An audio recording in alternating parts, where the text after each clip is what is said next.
Kur'anda qızların ərə getmə yaşı var. Neçə yaşda o? Rüşd yaşıdır. Neçə? Rüşd. Rüşd nə deməkdir? Rüşd nə deməkdir? O deməkdir ki, bir qız ya da bir oğlan ona verilən sərvəti, malı xərcləyib ailəsini idarə edə bilərsə, o rüşd yaşına çatır. Diqqət elə, sonra fikir verin. Deyə bilər ki, müəllim, niyə konkret yaş göstərməyib? Bu Nisa surəsindədir.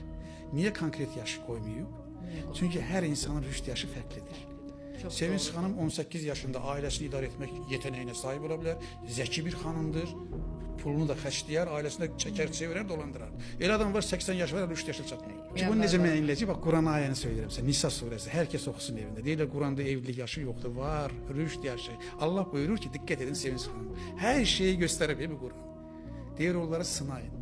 Necə sınayın? Yəni biz qızımızı sınayacağıq, görək ki, bu evi idarə edə bilərmi? Qız sizin də evdə bilirsiniz ki, mənim bu qızım sabah ərə getsə, bu evi idarə edə bilərmi? Bu doğa bilərmi? Bu uşaq saxlaya bilərmi?